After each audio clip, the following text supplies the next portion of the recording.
Hello, everyone, and happy Valentine's Day to everyone that's listening here to us this morning or watching us. Welcome to the Irish Food Trade Connect Conversations, and I'm absolutely pleased and delighted to have Felix Oster with me, founder of Mór Taste.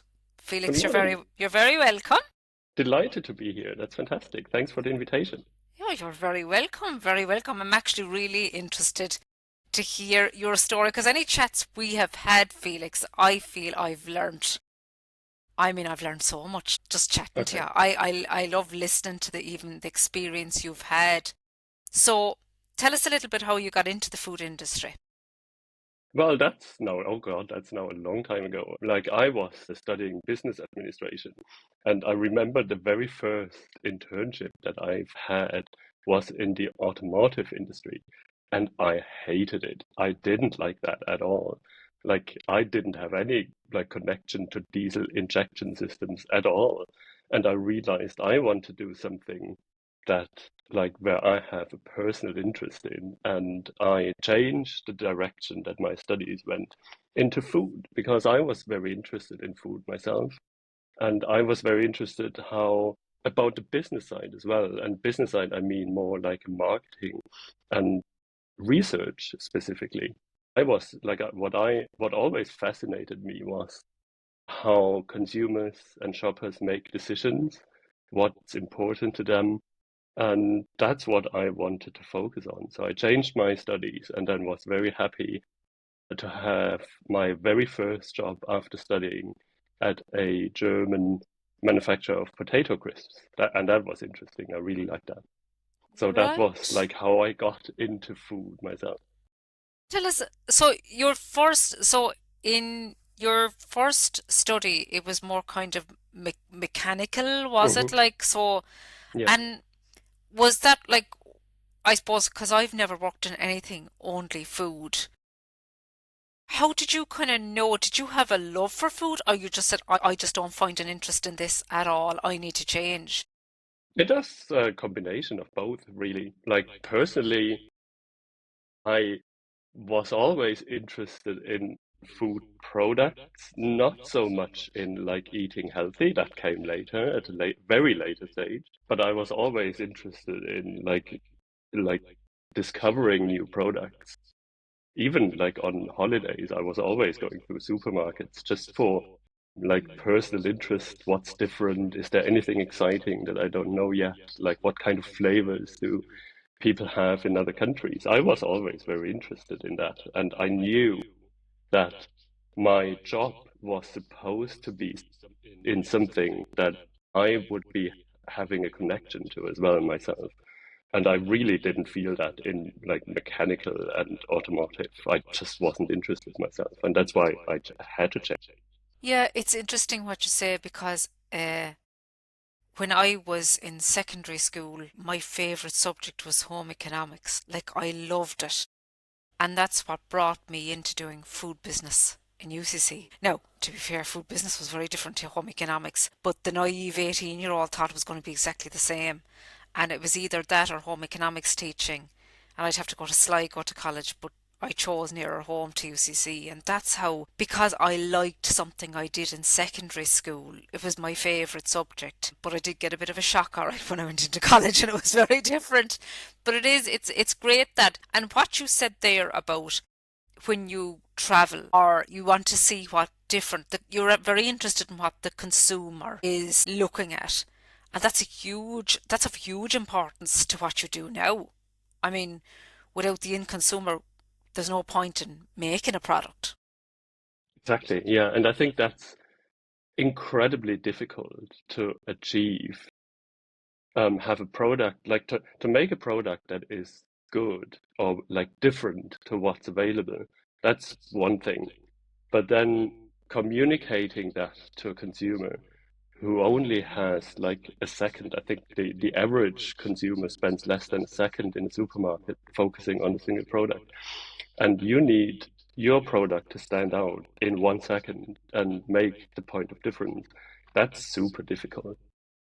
Like from experience, I can say that like even big companies get that wrong a lot of times. You have a huge failure rate of product innovation, even with big companies. Like if you look at the big ones like Nestle, Kellogg's, and so on, um, a lot of people, very experienced people, work in there, but still they have huge failure rates of innovation. And that's even more difficult for a small company. And if you don't have the experience, that's incredibly difficult to get right. And I'm very glad that I have the experience and I know at least I'm aware of the problem. Yeah, and I think that's what I think you have kind of a USP here because you do have the experience of working at a corporate level in the industry. So that probably, not probably, but definitely has supported your success to date. Tell us a little bit about that if you can. Yeah, so like after my first job, then I changed to a few different companies. And again, I was just curious to see like how different companies in different categories work. And that was like looking back, I'm really grateful to have that experience because like I learned so much in the I think it was like 14 to 15 years working in the industry. So like I had different roles in category management, in marketing. I was working for a retailer in buying. It was always of that, like somewhere along that transactional roles from selling from a manufacturer to buying to a retailer. That's where I was working and spent most of my career. And in some of the companies I was working for were a bit smaller, like medium-sized companies in Germany. Some of them were very large multinationals. Like the last one I was working for was Kellogg, Right. for the like European Mm. innovation strategy. But over time, and again, that's where like I always wanted to work in a role that I was personally interested, and my personal interest shifted into more like health focus for personal reasons. And over time, I just realized that specifically in multinational companies, that's very difficult because you have shareholders and you need to deliver shareholder value, and that's what you're supposed to do in the end. And I get it. It's that's what you need to do. So, but over time, I realized that like my personal preference for healthier food just didn't match big corporation anymore, and that's why I had to change.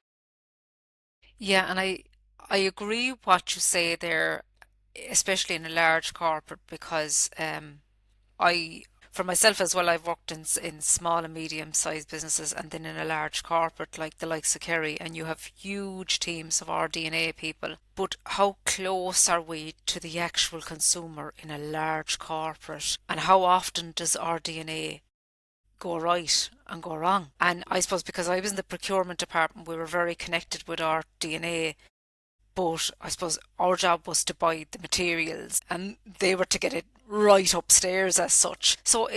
But I found working in a smaller business, or a medium-sized business, I was more closer to the end consumer because we were focused on if we don't sell it this week, we're not going to make any money. It's very hands-on when you go to the different level. So you must find it extremely, like, I suppose from going at that level, that corporate level, to then, right, going out on your own on a purpose and mission driven, really. Tell us a little bit more about that. There was a purpose behind why you started your own business.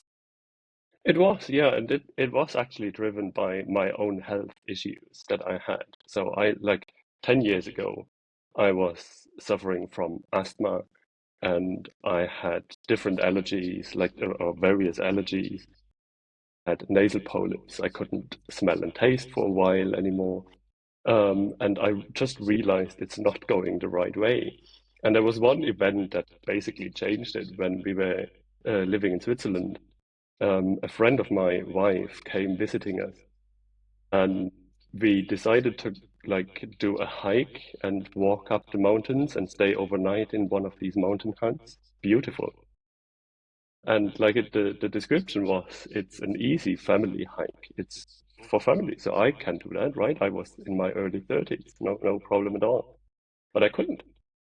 Like I really had difficulties breathing, and I just walked for a few meters, and I realized I'm not going to make it. I can't. And I had to turn back. So the two girls went up, stayed overnight. I was driving home on my own, and I just realized something needs to change here. And I was very lucky, I have to say, that I found a doctor that didn't just give me medication and saying, like, here's an injection or here's a pill, take that and everything will be fine. But she really worked with me. She like looked at everything that like could affect and cause the problems in first place. And one of the things that she very quickly came to me said, she said, you need to change your diet. Because what you're eating is ultra processed food and a lot of sugar. And this has a big effect on your health and on your symptoms. And I looked at it, I never looked at it like that before. I did never like bring my health issues in connection with the actual diet and things that I was eating. And I changed. So I went back home and had a look at my pantry, and I was throwing away all the products that were ultra processed, high sugar, high like artificial things, and I started making things on my own. And it really made a difference to me. And like things have improved so much over time, so that now I really believe in healthy eating and the thing like that you can make a difference and you can be so much better. But it's tricky because you have a lot of products out there that make claims, but they're not necessarily better for you. So that's why I say it's so difficult to, as a consumer, it's so difficult to navigate through all the like through a supermarket and to find the products that are actually good and healthy for you. That's very, very difficult. And I understand, like looking back, I found it super tricky to find the right products. Sometimes they exist, sometimes they don't, but it's important. And that belief I can work into my own company. But if you're working in a big corporation, it's very tricky to change things. And that's why I'm very glad that this finally has given me the opportunity to turn into business. Like it's a powerful story. The powerful story to say, and it must have been very difficult for someone as driven as you, right? Because you're quite driven. And it's like that I notice as well that if I go out running here and I know I haven't eaten great the day before, and I'm kind of going, God, I can't run this. I can't, like, I can run it, but not as good as I would other days. I know it was because I didn't eat the right things the day before. And it's very hard to change those habits. Very Yes, hard yeah. to change those habits. So you must have known, first of all, when you had to change that, the difference it probably made to to actually change your habits, and then trying to go and find food products and you couldn't find them. So it just shows you that every business really is frowned from a problem or a lack of something that someone needs or has to have. So there came Mór Taste. So how long are you in operation and how did you start really with this project or this business? How did you start? Well, for a long time, I never realized that there might be an opportunity to turn that into a business. So I was like, I started making jams that are very high in actual fruit and very low in added sugar. I started making them around 10 years ago now, I'd say. And for the last, like then for 8 years, I just made them for personal consumption. I never thought that like other people would might want a similar product as well. I just never made that connection of me having that problem and possibly other people having a similar problem. And then what really turned it around was actually coincidence. Like our tree in our garden that we have here that gave us a lot of plums. It's a plum tree, and we had plums, kilos of plums, many kilos. And I turned that into jam, a lot of plum, very low sugar, reduced sweetness, as I always did. And I just placed it outside our house and started selling them. And people started buying. And then some people knocked at our door and said, "Oh, this is fantastic. Can you do more than plum?" And I said, "No, we have plums. That's what we have." So I still And didn't make that connection. But then the next person came a couple of days later and said, "That's amazing. Can you do more than plums?" And that really changed it. And I thought, okay, hang on a second. I have that problem and I made a product that suits me, really. Other people seem to like that product as well, and they are looking for something similar. Maybe there's an opportunity here. And that was the moment when I changed the way I looked at it from, yeah, that's just suits me and my personal consumption over to if other people have that same problem, maybe there's an opportunity. And I started looking into it and doing some research and like trying to see and confirm if there is actually an opportunity out there. That's what started it in the first place. right, you're after shocking me really with Irish plums, right? How you got right? Because I've tasted Irish plums, and now they're not the easiest thing to, but because they're quite tart and sharp. Now I don't know how you made that taste the way you tasted so that people were coming knocking looking for more of it, but you probably chose the hardest fruit. I don't like I am actually speechless. If you told me you had some raspberries or some strawberries, but plums, like And from a I plum didn't tree, choose it. I didn't choose it, right? It just happened to be there. just happened to be there, like. Geez, if anything was telling you to go ahead and do something, so so then you did the research. You did the research, and then how did you break in as such? How did you break into the sales channels? What way did you manage that, or how did you go about that? So, I mean, I and that's where I'm really grateful having the experience because then I looked at the research and I knew how to look at it. It's not easy, right? You get like pages and pages and pages of documents with, I don't know, consumer behavior, market share, and so on. And then drawing the right conclusions out of it can be really tricky. But in that case, I remember looking through the documentation and it just said what consumers are looking for is more fruit and less sugar. And I looked at it and I said, that's exactly what I'm making. So let's try, let's see what happens. And like that, the very first step was that I went to a local farmers market and started selling there. Because what I wanted to find out was if people like the taste and using more fruit makes the product always a little bit more expensive. Fruit is more expensive than sugar. So what I try to find out, do people like the product enough to spend the same amount of money in the next week again? Right? Mm, That's the crucial bit because I that is, knew if you start a business over time, if you want to be successful, you need to be in retail. And in retail, you compete against all the other products. And if you go into a supermarket today, you will find around 70 to 80 different jam and marmalade products.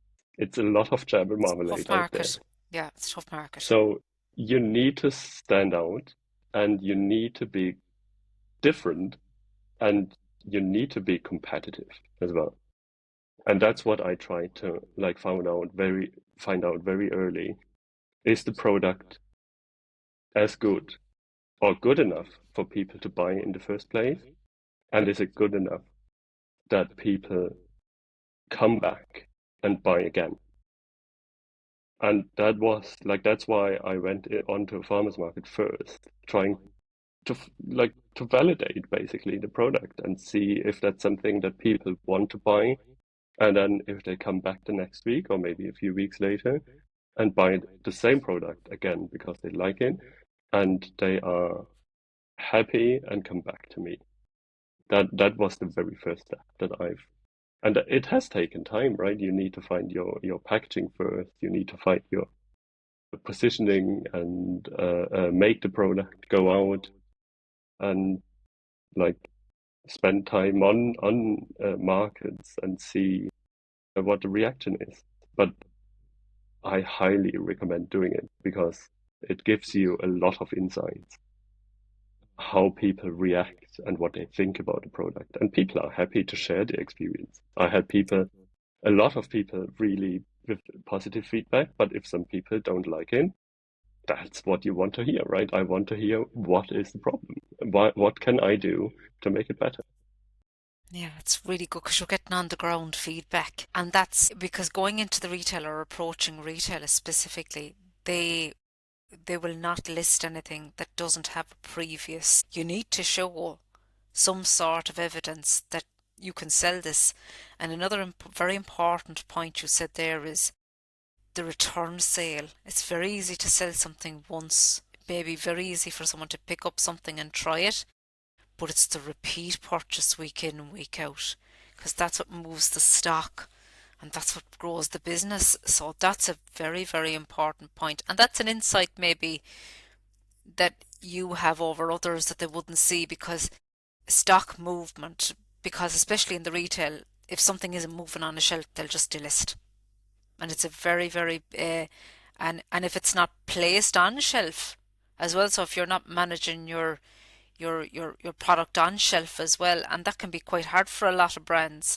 But I think the awareness, I think you've it very strategically worked out what needs to happen for it to be successful. So it has now brought you to a place of serious success. So tell us a little bit about that.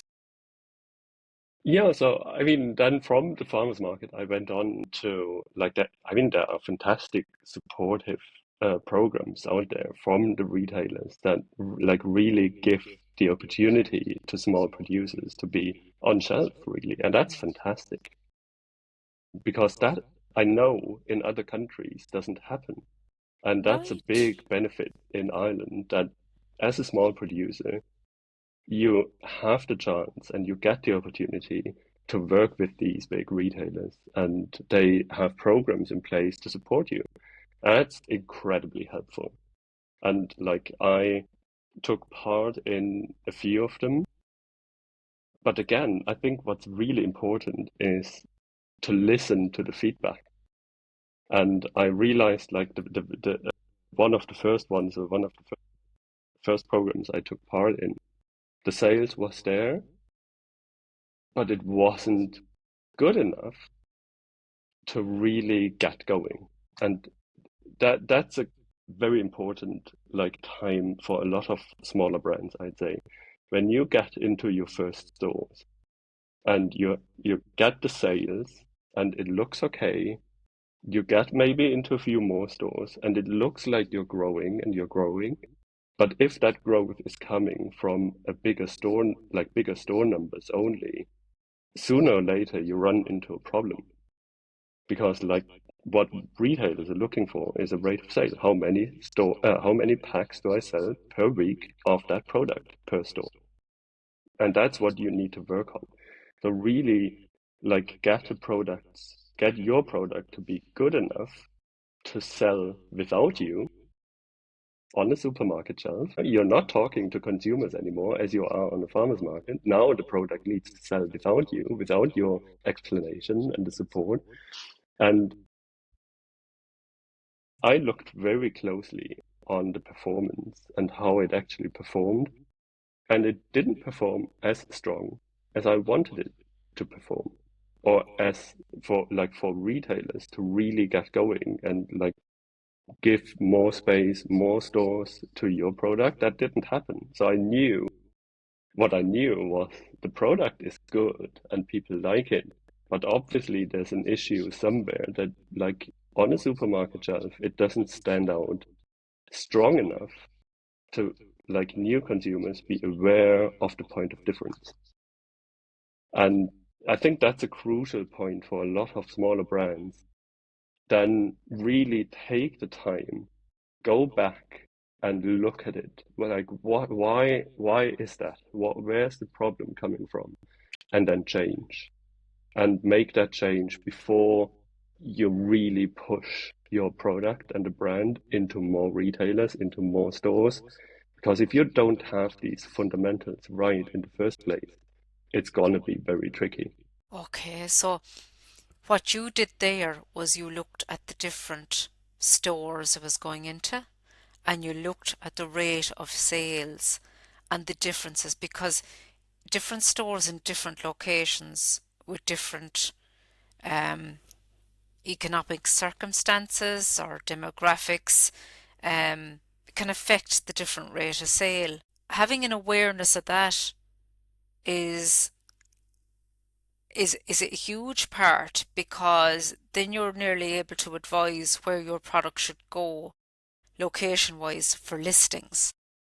Is that correct? That's a research piece in itself, um, because not always will your product sell in a retail store in one end of the country versus the other.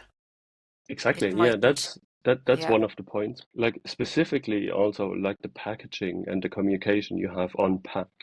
Is that what people are looking for? Do people understand why your product is different and better than other products?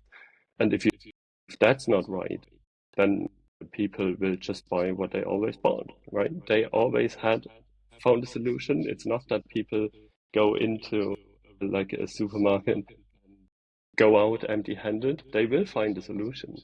And if you're not communicating why your solution is better than others, then people will just stick to what they used to.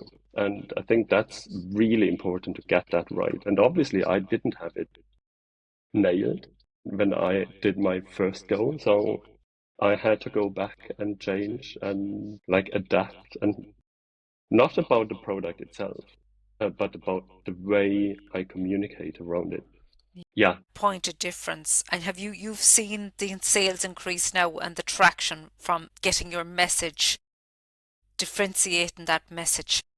and I mean, the category is really tricky. Every category is tricky, right? You always have products and competitors. But in jam, what you find is a lot of like products. Your regular jam is half fruit, half sugar, and that for me was not an option. But then you have products that have claims like no added sugar or nothing but fruit. And what I had to learn for my own health was just turn the product around and see what's on the back. And even the products that say no added sugar and the total sugar content is somewhere between 40 and 50%. That's a lot of sugar. I still today, I think it's not right that you can have a claim saying no added sugar, but half of that pot is still sugar. It's not right. And that's why I try to make an actual point of difference. And in a raspberry jam, just pushing the amount of raspberries and really minimizing the sugar. That's what I try to do. But for me, it was always about the sugar reduction. And I talked a lot about sugar reduction. But I realized that a lot of people are not very excited when I start talking about sugar reduction. They say, yeah, that's a sensible choice, and we all should eat less sugar. And there was no excitement around it. So the same product then, I changed around the communication, and instead of highlighting the reduced sugar content, now I say it's actually more raspberries than any other jam. It's 85% raspberries. That's much more than any other product that you will find on the market. And it's a fruitier taste. And suddenly it creates excitement. So that like high fruit content and fruitier taste creates a lot more excitement than when I talk about the sugar and the sugar reduction. And that has worked really well. So my last launch in Lidl specifically, I think it was a 74% sell out after 7 days, which is very, very Wow. strong. And that has come from that like changed messaging and the focus on the actual fruit content over instead of talking about the sugar reduction. The product is the same. And I still believe it's like how I think a jam should be. A raspberry jam should be full of raspberries and very, very little sugar. Mhm. And I believe it's the right product, but it's the way how you communicate that product and the point of difference that seems to have a very big impact. But it's actually it's funny, isn't it funny how the mo our minds work too? Um, and like like say when I buy a punnet of strawberries, right? And it's strawberries can come in all different sizes. But if I don't see if there's not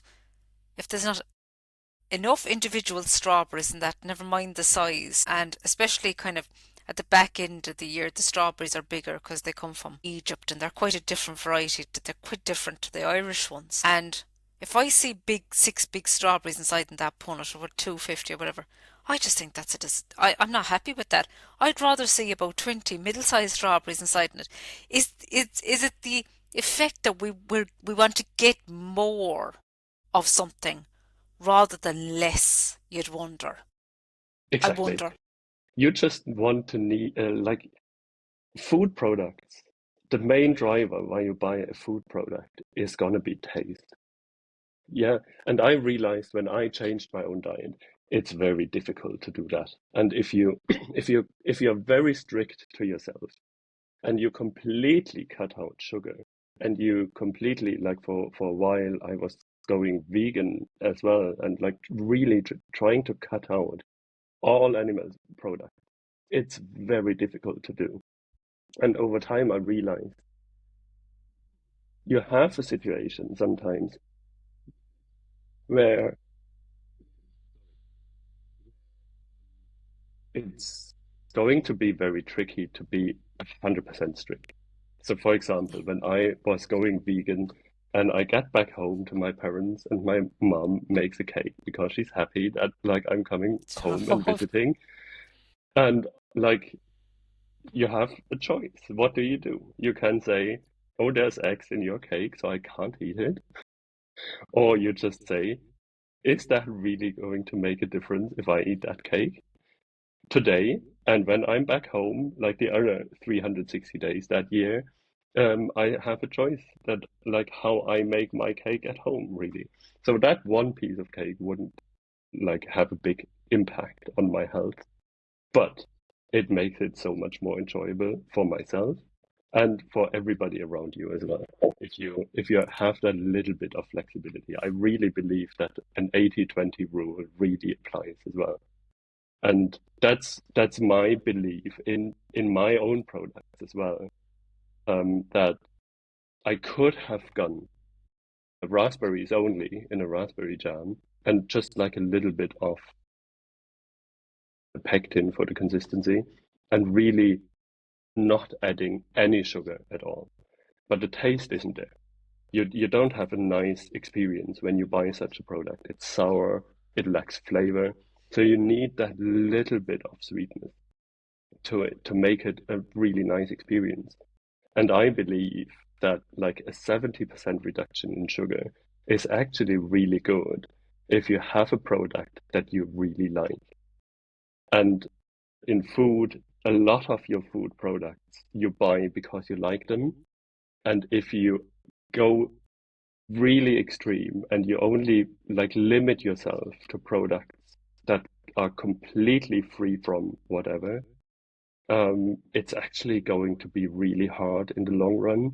If you're sitting at home and you think, oh, I could have that nice, I don't know, whatever it is, but I have to eat this even if I don't like it because it's 100% free from, I don't know. that's really going to be difficult. So I rather go 70% is fine, but you can create a product that you like and that you're happy to use in the long run. And I think in food specifically, when you're really buying products because you like them, if you limit yourself to products that you don't like, it's gonna be really tricky. It's making life a misery. It is Yeah. like, and I totally agree with you. Like, I mean, there is a real good balance. And I remember when I think it was about 2 years ago, 3 years ago, I was being told that I had high levels of certain vitamins in my blood. And I, of course, I thought, right, I was being told, really, you need to reduce the red meat. So I said, right, I'll reduce the red meat. There's only so much chicken you can eat. So I said, look, I'll go down the vegan route. But vegan food, and meant much of it, I find personally, the taste is not there. And you feel like you're eating something because you just have to eat it. And it's no, it's just, and I stopped then buying a lot of vegan stuff, and I still struggle to find a really tasty non-meat, a meat alternative dinner. Hmm. So I think, yeah, if you don't have that taste, you won't. It's just, it's like we all need a little bit of something, indulgence or whatever you call it, because just it's just not enjoyable. Like you're just doing it for the, and it's like I often find as well. I have an awful habit, like Monday to Friday, I eat porridge religiously, the same time nearly every day. But Saturday, then if I go and have maybe a few pancakes or a sausage, I nearly am giving out to myself. But like it's Saturday morning, and I might be out with the kids for breakfast. So what if I'm eating a sausage and a rasher? So what if I'm doing? Like I think we can be very hard on ourselves. Well, I know I can be very hard on myself, but we do need. We'll start again then away Monday morning. We'll work on again, you know. So it's that balance of enjoying what you eat as well, because there's nothing better than sitting down to something to eat and you go, this tastes unreal. Exactly. Nothing like And it. it's the way how you look at it in like and how strict you are to yourself. Because if you manage to like do the right thing 5 out of 7 days, that is fantastic, right? That's a It big is. achievement. So, and I think a lot of times things go wrong when you look at your week and you focus on the 2 days and you try to make these 2 days even better. But if you're doing the right thing 5 out of 7 days, I think you have gone a very, very long way, and that is very good. But I completely agree what you say to like meat alternatives. And I think we need to be very careful because a lot of these meat alternatives are ultra processed food, right? You you have like elements of whatever it is, and you strip it apart and you mix it back together, and then you work with stabilizers and flavors and colorants and to get like a meat-like consistency and taste. I'm not sure if that's really better than, let's say, having a great piece of meat every week or every 2 weeks or so, and just reduce what we used to do, like meat every day and everywhere. If we just reduce it, I think that's a very good way to do it over switching completely to ultra processed products. Actually, what you said there about consistency is quite right. The consistency is there. It's very meat-like, but the taste is nowhere near. And you do see there's a long list of an ingredient deck then. And I think when you work on this thing too long, no different to yourself, you start looking at an ingredient deck. First of all, I look at the ingredient deck and I go, oh my God, if you had to price that thing. So, first of all, nearly the money comes into it from a commercial perspective. And then I go, what actually is that ingredient? What is that?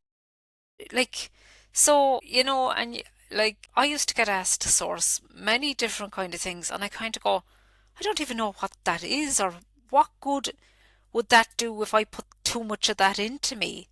Like, we don't probably, and I'm not saying we want to get obsessed by reading and researching every single piece we're putting into us. Over the long term, when I had those high vitamin levels and the doctor said to me, whatever you do, you shouldn't eat fruit, you shouldn't be really eating too much fruit. And I goes, what? And then I was like, maybe because I worked for 17 years in the fruit and veg business and I used to have a punnet of grapes on my desk and I used to be eating them away like, I sure will do another taste test on these grapes. And maybe that was doing something to my bloods that I didn't know. I don't know. But today I don't have that problem. So it's just funny because I worked in that industry and there was stuff around every day. So you would kind of go something that you're putting in every day, what that might have, even though you might think it's kind of good for you. Like fruit does have sugar in it, like Exactly. it does have sugar in it, like so.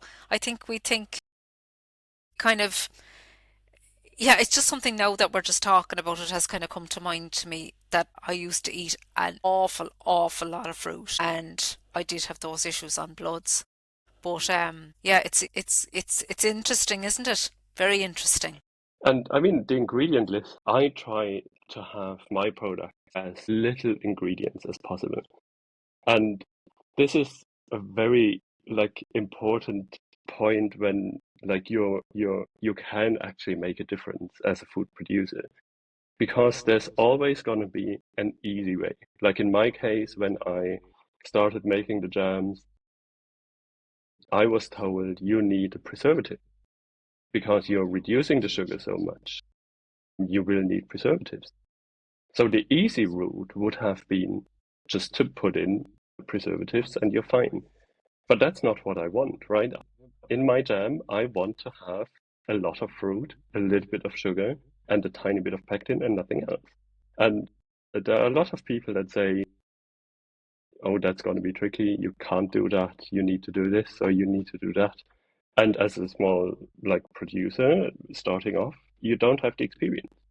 So it's very important to have people that actually can give you an advice and tell you what to do and what you need to achieve to make it happen. And that was to me, that was really important to have that. And I'm very grateful that in Ireland, we have something like an organization like Chagask Oh, who they're help brilliant. Yeah, they're and brilliant. who Yeah. can support and support on the process. And at the moment, I know that it's doable. You don't need a preservative, but you really need to work on the process and how you do the product and how you uh, have that you have the right process in place to make it right and to make it work. And then you don't need a preservative. But that's down to yourself then as a business owner to decide which route you're going. Do you go the easy route and just put preservatives or whatever it is for other products? You just put that into your product? Or do you go the difficult route where you need to be very clear on your processes and procedures and ingredients to avoid the artificial ingredients to be put in? So you're saying that actually if you review the process that you're more open to avoiding using a preservative or a stabilizer if you look at the process of how something is made. That's interesting because I don't think many would go down that, and it's like an analytical route, like because and many food producers kind of come from maybe a chefing background. Many of them come from kind of like that kind of creative, they're in the kitchen, that's what they do. But the process is a very different thing altogether. Like the process is more industry led. So I suppose from your industry experience, is that something that just inherently came to you that you knew? Or did you say, I'm just not using a preservative, so I need to find another way? I really wanted to avoid using it. And I'm not saying that you can achieve that for every product or every category. I don't know. In my case, I just really wanted the product to be as clean and as natural as possible and avoid anything that goes into it really apart from the three ingredients. Or the same for the chocolate spreads. Like a chocolate spread for me should be nuts and chocolate. So I try to find a way how I can make the nuts and chocolate. And again, I'm not a food technologist, so I don't have the experience. But the knowledge is out there. And also in that case, Chagask helped incredibly well with finding the right process in order to just get away with the two ingredients, nuts and chocolate, and nothing else. I couldn't have done it without support, but it seems that the knowledge is out there and you just need to find the right support. Well, it sounds easy. You need to find the right Yeah. support that's out there in order to like create the product as you want it to be. But it's so tempting, always is, just to go the short and cheap route and use all the artificial ingredients that are out there. And I think that's the reason why a lot of products contain a lot of artificial ingredients. It's cheaper, it's easier. So, of course, it's going to be used. And then it's down to me if I go down that route or if I don't. And if I just go, like, try to find a new way, and maybe take a lot of time to find how it how I can make it work in the end. And how did you like to find the supports and the routes? Do you network quite a bit, or how do you find what you need? How do you find the people that you need to help you grow your business and grow your brand? How do you go about that? Mm, well, I think again in Ireland we have so much support. When I started off, the local enterprise office was very helpful. They have Hmm. the contacts, right? They know They they do. have a lot of businesses that start up and have the same problem in the end. So the local enterprise week was fantastic. You get like so much different topics that are covered. And then like for me, I was taking part in Foodworks last year, and that has made a real difference to the business as well, because like you have all the support you can imagine coming together in that one program. Like Chagask was in every meeting that we had over the last year, and there's somebody you can talk to, and they can guide you to the right people, and are in the end they're there to support you. So the right supports in Ireland, they're really available.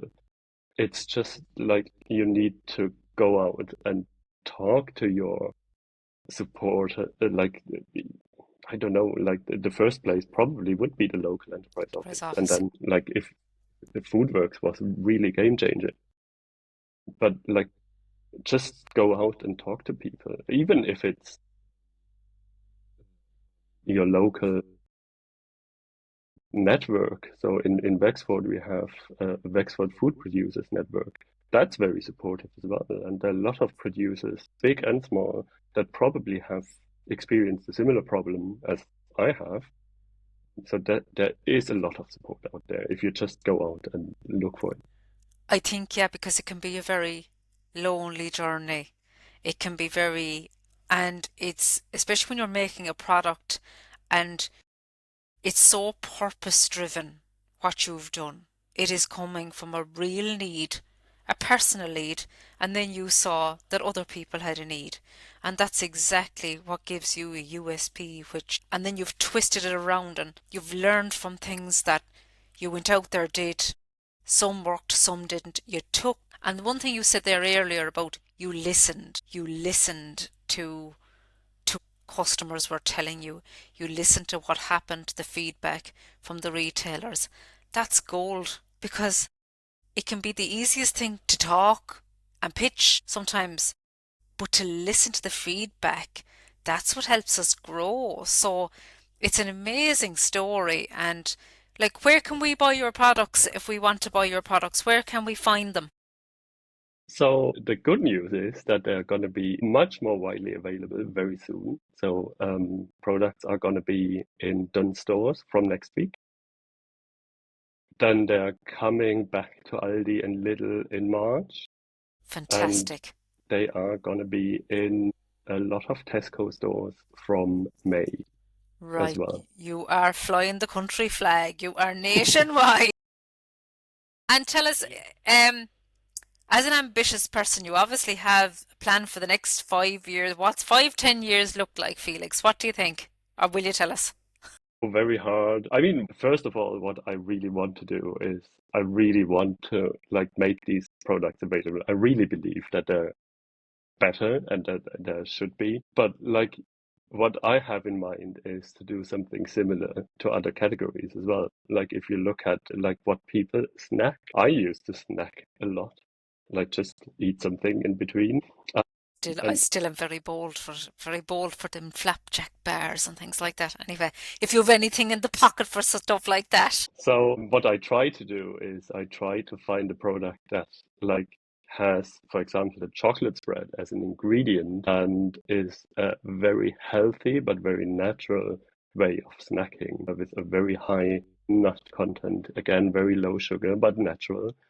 And again, that's a challenge. I don't know if that goes anywhere or if I succeed with it, but if hopefully at some point I can have a product that tastes great and is low sugar and much better for you. I can see the mind is ticking away there as we're talking. So there's a lot more in the pipeline than where's you're moving from different categories, which is a smart idea.